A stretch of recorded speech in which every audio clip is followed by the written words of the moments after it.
The selection of concubines was subject to strict rules and etiquettes. Especially when it came to the emperor's marital affairs, it was a matter of great solemnity. The selection and enfeoffment of the emperor's concubines were strictly regulated by rituals and laws. In ancient China, in most dynasties, empresses usually came from noble and powerful families, with strong family political forces behind them. However, there was a special dynasty in which most of the women who became empresses or concubines were from ordinary people and had no political background. This system not only broke the monopoly of the nobility on the harem but also opened the door to the imperial palace for common women, giving countless ordinary families the hope of changing their fates. This dynasty was the Ming Dynasty, the last Han-dominated dynasty in ancient China. Today, let's explore the fascinating and astonishing concubine selection rules in ancient China. In the Ming Dynasty, when the imperial family needed to select concubines, the court would first issue an imperial edict. The edict clearly specified the age range for the selection. Generally, women between the ages of 13 and 16 were eligible. Women of this age were in their prime, with their bodies fully developed. They were not only at the optimal age for child-bearing but also easy to be trained in palace etiquette. Some parents even raised their daughters according to the standards of concubines from a young age. The imperial edict also detailed the geographical scope of the selection, usually covering several different provinces simultaneously to expand the pool of candidates and ensure that the most outstanding women could be selected. When local governments received the imperial edict, they immediately started making preparations. They first organized people to widely publicize the news within their jurisdiction by posting notices to let the common people know about the concubine selection. At the same time, the government would create a register of eligible women and required families that met the criteria to report the information of their daughters, including name, age, place of origin, and family background. However, women from merchant families and medical families were not eligible to participate. Moreover, the concubine selection in the Ming Dynasty was mandatory for ordinary families. Beautiful women who reached the appropriate age had to participate in the selection and could not get married privately. This was somewhat similar to the conscription system. If a family evaded the selection on purpose, the whole family would be severely punished. The first round selection was carried out by local officials. They screened the registered women according to the national standards, and the number of candidates in the first round selection was at least several thousand. The primary criterion in the first round selection was appearance. Women were required to have a dignified and beautiful appearance, with well-proportioned facial features and fair and delicate skin. In the ancient Chinese concept, a woman's appearance not only represented her personal image but also was related to the dignity and prestige of the imperial family. At the same time, investigations into family background and moral character were also essential. Officials would carefully inquire about the origin of the woman's family, whether it had a clean record, and whether there were any criminal records. They would also ask neighbors about the woman's moral character, such as whether she was filial to her parents, gentle, kind, and hard-working. The imperial family hoped that the selected women would not only be excellent themselves but also come from families with good family traditions to avoid negative impacts on the imperial family due to the misbehavior of their relatives. After this round of screening, most of the women who did not meet the requirements would be eliminated, and only a few outstanding ones could enter the next round. The women who passed the first round selection would be arranged to enter the capital at the expense of the court. They would be housed in special places and managed by eunuchs and palace maids sent from the palace. At this stage, every move of these women was strictly supervised.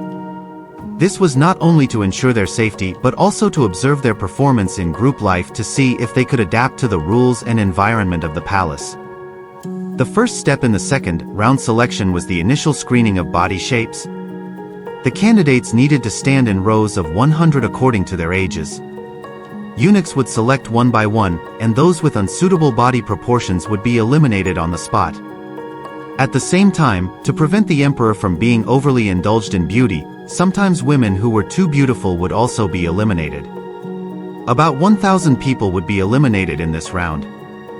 In the second step, eunuchs would check the women's facial features, hair, skin, and body shapes. Any woman with an unqualified item would be eliminated. They would also assess the women's voices. Those who spoke unclearly or had rough voices would be removed. About 2,000 people would be screened out in this round. The third step was to measure the women's bust, waist, hips, hands, and feet. Women with thick arms, short wrists, large toes, or unattractive hand shapes would be eliminated. Eunuchs would also evaluate the women's walking postures. Those with bow legs, knock knees, or unsteady walking postures would be directly disqualified. After these 3 rounds of selection, about 1,000 people remained. The fourth step was the physical examination. The remaining 1,000 or so women would be led into a private room by senior palace maids for a nude examination. They would check the breasts, smell the armpits for body odor, and also examine the private parts of the women to determine if they were virgins. In addition, the amount of armpit hair and the presence of hemorrhoids were also key inspection items. There should be no scars on the body, and the skin had to be smooth and delicate. Eventually, 70% of them would be eliminated, leaving 30%, that is, about 300 people.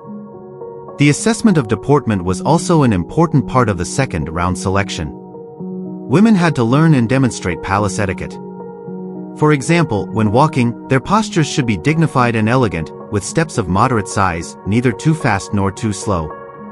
When saluting, the movements should be standardized and gentle. When speaking, the tone should be gentle and appropriate, with voices neither too loud nor too soft. The imperial family hoped that the emperor's concubines could show the imperial demeanor on all occasions and set an example for women across the country. After the strict screening in the second round selection, the remaining women were the cream of the crop. They would face the final test. The last round of selection was held in the imperial palace, usually presided over by the emperor, with the empress dowager, the empress, important concubines in the harem, and palace ladies participating in the review. The women who passed the second round selection would be gathered and weighed outside the palace hall. They would be led into the hall one by eunuchs.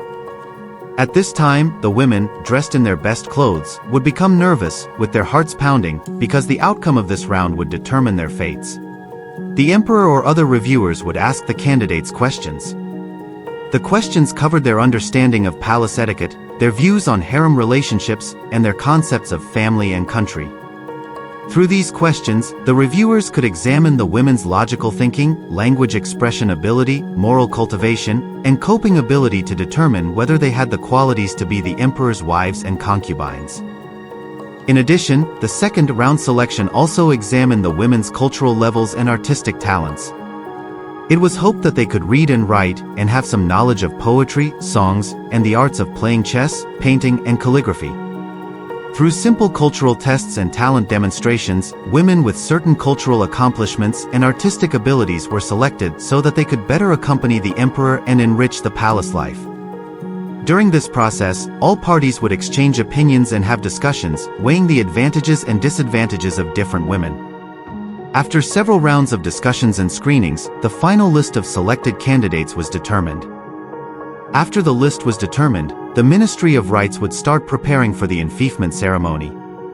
The selected women would be arranged in a special palace, and palace maids would prepare enfeoffment costumes and jewelry for them.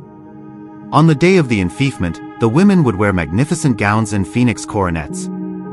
Amidst the sound of music, they would receive the imperial edicts and seals issued by the emperor one by one. If a woman was fortunate enough to be crowned as the empress, the enfeoffment ceremony would be even more grand. Other concubines would have enfeoffment ceremonies of corresponding specifications according to their ranks. The concubine selection in the Ming Dynasty had a huge impact on the fates of women and their families. The selected women would rise from commoners to the emperor's wives and concubines, experiencing a dramatic change in their social status. Their families would also gain prosperity and wealth. Some family members would be granted official positions, and some would receive generous rewards, leading to a significant improvement in the family's social status. However, this also meant that they had to leave their families and enter the deep palace, losing their freedom and spending their entire lives in the palace, subject to its rules and intrigues. Those women who were not selected would be escorted back to their hometowns by the government 3 days later. The court would provide a certain amount of compensation, usually about 100 taels of silver, as a reward for their participation in the selection. Then, the government would be responsible for escorting them home to ensure their safety. Although they did not enter the palace, they received attention from society because of their participation in the selection. In the social concept of that time, participating in the concubine selection was considered an honor, and these women were often more popular in the marriage market. Many families were willing to marry them. Well, that's all for today's program. What other aspects of the harem are you interested in? Feel free to share your thoughts in the comments section. See you in the next program.